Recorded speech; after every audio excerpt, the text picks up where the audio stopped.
समुद्र से छा कछु नाही, हर्ष शोक भय नहीं मन माही। अस सज्जन मम उर्बस कैसे, लोभी हृदय बसहि धनु जैसे। ठाकुर जी विभीषण जी से कहते हैं कि तुम तो मेरे प्रिय हो। अब देखिए, सिर्फ पहली बार ही विभीषण जी आए और उसे क्या कहते हैं ठाकुर जी, तुम सारिखे संत प्रिय मोरे, धरहु देह नहीं आन निहोरे। ठाकुर जी कहते हैं कि मैं ऐसे भक्तों के लिए तो शरीर धारण करता हूं, यानी कोई आवश्यकता नहीं है मुझे यहां आने के लिए, कोई आवश्यकता नहीं। लेकिन भक्तों के लिए, धेनु के लिए, ब्राह्मणों के लिए और पृथ्वी का पाप नष्ट करने के लिए मुझे इस धरोधाम में आना ही पड़ता है। इस पर वाल्मीकि रामायण में श्री जी का बड़ा सुंदर प्रसंग आता है। श्री जी कहती हैं ठाकुर जी से कि यहाँ आप बैठे हैं, यहाँ बैठे बैठे से क्या होगा? अरे इतने सारे आपके गुण हैं, इतने सारी आपके ऐश्वर्य हैं, नाना प्रकार की आपकी विभूतियां हैं और यहाँ पड़े पड़े उनमें जंग लग रहा है। अरे इनको चलिए, इनको श्रवण कर करके ही मात्र महाराज भक्तों को उद्धार हो जाए, क्योंकि इनसे भक्तों के अंदर जागृति उत्पन्न होती है। हम लोग अभी सोए हुए हैं, मोह निशा जग सोवनिहारा, अदेखत सपन अनेक प्रकार। ये मोह रूपी जो रात्रि है, इसमें जो जीव रूपी हम लोग हैं, सब सोए हुए हैं, और जो उनके प्रति डटा हुआ है तो लगता है वो सोया है, लेकिन आंतरिक रूप से वो जगा हुआ है। और ठाकुर जी का जो विषय वो आंतरिक ही है, बाहरी नहीं है।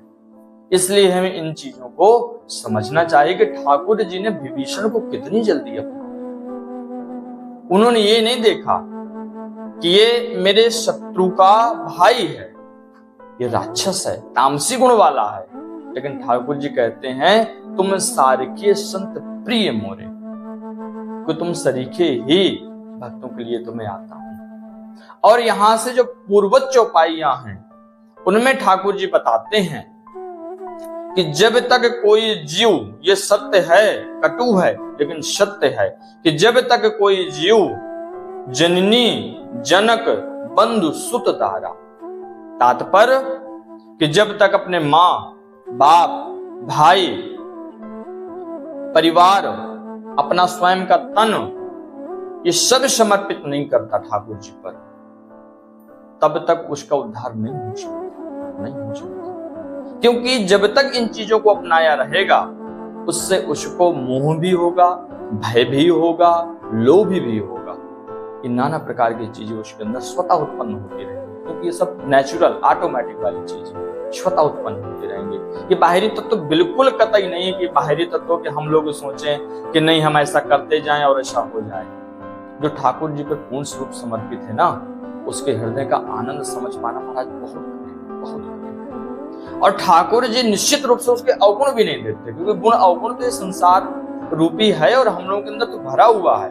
हम लोग कहें कि नहीं हम सब ठीक हैं, नहीं, ठाकुर जी ही सब ठीक है, हम लोग कतई ठीक नहीं है। लेकिन ठाकुर जी का स्वभाव है, गुण है, क्योंकि कृपालुता है उनके अंदर, दया है, ताकि इन चीजों को वो कतई भी अपने भक्तों के अंदर नहीं देखते और अपना लेते हैं। देखिए भागवत जी में प्रसंग आता है कि गर्भ को नरक का द्वार कहा गया, कि जीव गर्भ में आता है तो वहां पर वो नरक है का।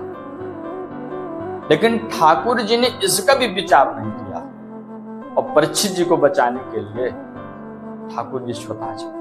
तात्पर्य क्या निकला कि सिर्फ भक्त को बचाने के लिए, क्योंकि जानते थे कि परीक्षित के द्वारा अभी बहुत से जन कल्याण कार्य होते हैं, इनसे बहुत ही भक्तों को उद्धार होता है। और ये मेरा भक्त है, परीक्षित कोई दूसरा थोड़ी ना है, ये मेरा भक्त है। तो देखिए ठाकुर जी स्वतः, उसने कोई वहां पर जप तप नहीं किया, कोई उसने तपस्या नहीं की, और ठाकुर जी गर्भ में देने दर्शन चले गए और उसको बचा के वापस ले आए। अश्वत्थामा ने तो ब्रह्मास्त्र मार दिया था, बचते थोड़ी ना परीक्षित जी। तो यहां से इन सब महाराज प्रसंगों से सीख मिलती है कि हम बिना विलंब किए, और करना तो पड़ेगा ही, जब तक हम किसी जन्म में ठाकुर जी को समर्पित अपने आप को नहीं करेंगे। अपने आप का तात्पर्य हम उन्हीं के हैं। हम यहां संसार में आते हैं ना तो भूल जाते हैं, बाहरी रूप से माँ हो गए या बाप हो गए, और ये हमारा घर हो गया, ये हमारी संपत्ति है, ये हमारे रिश्तेदार हो गए, ये सब बाहरी रूप से होता है। आंतरिक रूप से सब लोग भगवान के हैं, सब लोग भगवान के हैं, क्योंकि हम लोग एक जगह से आए हैं और एक ही जगह जाना, एक ही जगह जाना। दूसरा कोई रहने का हम लोगों की स्थान ही नहीं है, कोई मनुष्य का भी विषय नहीं है। जड़ चेतन जग जीव जत, तुलसीदास जी कहते हैं मानस में, जड़ चेतन जग जीव जत सकल राम में जानी। तो सब राममय है। में रहने वाले प्राणी हैं, नभ में रहने वाले प्राणी हैं, पृथ्वी में रहने वाले प्राणी हैं, ये सब सिया राममय ही है, सब भगवान के प्रति, भगवान का स्वरूप ही है।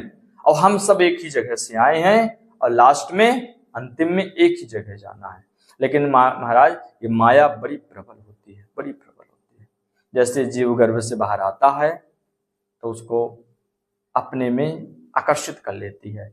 जैसे आसमान से बूंदें गिरती हैं, पृथ्वी पर गिरती हैं, तो जो जहां गिरता है वो उसी रूप में हो जाता है। यदि वो नदी में गिरा तो एक स्वच्छ पवित्र रहा, समुद्र में गिरा तो समुद्र की बूंद गिर गया, बन गया, और यदि नाली में गिरा तो कूड़ा करकट ही बन जाता है, कीचड़ बन जाता है। अब है निकले कहां से हैं? सब वहीं से निकले हैं, आसमान से बूंदे निकली हैं। उसी प्रकार से हम सब भी ठाकुर जी से ही हैं, और लास्ट में कहां जाएंगे? ठाकुर जी में ही समाहित हो जाएंगे, उनके ही चरणों में समाहित हो जाएंगे। क्योंकि हम लोग शास्त्रों में जब अध्ययन करते हैं तो देखते हैं कि नाना प्रकार के राक्षस हुए, नाना प्रकार के राक्षस हुए, खूब उद्दंडता की अपने जीवन काल में, लेकिन लास्ट में कहां गए? ठाकुर जी के चरणों में लीन हो गए। तो सब उनकी महाराज लीला है, सिर्फ लीला है। कैसी लीला? कि ताकि हम लोग उनको गाएं, श्रवण करें, जिससे मानव जीवन को उद्धार हो। क्योंकि हम लोग ठाकुर जी की संपत्ति हैं, वो चाहते हैं कि मेरा है मेरे पास आ जाए, लेकिन हम लोग अपनी मूर्खता के कारण किसी से शारीरिक प्रेम कर लेते हैं, किसी से धन रूपी प्रेम कर लेते हैं, किसी से उसका धन संपत्ति यश वैभव देख के प्रेम कर बैठते हैं, और हम जो उसके अंदर विराजमान ठाकुर जी हैं उससे प्रेम से छूते रह जाते हैं। और इसीलिए हमें कभी सुख का अनुभव होता है, कभी दुख का अनुभव होता है, और नाना प्रकार की जो आशा रूपी फांस है वो लगी रहती है। भगवान आदि शंकराचार्य जी अपने ग्रंथ में लिखते हैं, भज गोविंदम भज गोविंदम भज गोविंदम मूढ़मते। वो कहते हैं, रे मूर्ख मन, कब भजोगे, कब भजोगे? जब चिता में बैठ जाओगे क्या तब भजोगे? तब कुछ नहीं हो सकता। इसलिए मूढ़ मत भज। और जब तक इसको नहीं भजेगा, जब तक नहीं इसको भजेगा, तब तक तुम्हारा उद्धार नहीं होगा। कैसे भी प्रयत्न कर लिया जाए महाराज, उद्धार नहीं होगा। तो इसलिए हम इन सब चीजों को समझें, जाने, भगवान के गूढ़ रहस्यों को जाने, उनकी लीलाओं को समझें और उन पर आश्रित रहें कि सिर्फ प्रभु आप मेरे और मैं आपका, बस। अगर किसी से रिश्ता भी मेरा है तो आपके ही माध्यम से है, मेरे से नहीं है। क्योंकि मैं स्वयं का ही नहीं हूं तो मैं कैसे दूसरे से संबंध बना सकता हूं? मेरे बस की बात नहीं है। मैं आपका हूं, आप ही उसमें हैं, और आप ही मेरे अंदर हैं। आप उधर भी हैं, आप इधर भी हैं, तो आप ही आप में खेलते रहें, कोई समस्या नहीं है। लेकिन मेरे पास कुछ नहीं है, आपके अलावा मेरे पास कुछ नहीं है। तो इन हम चीजों को, जो आंतरिक ये चीजें हैं महाराज, यही परम गूढ़ तत्व होता है, यही परम ज्ञान होता है, और हम इन्हीं से अछूते रह जाते हैं। और जब तक इन गहराइयों में हम लोग नहीं जाएंगे, गोते नहीं लगाएंगे, तब तक सिर्फ हम लोग बाहर से ही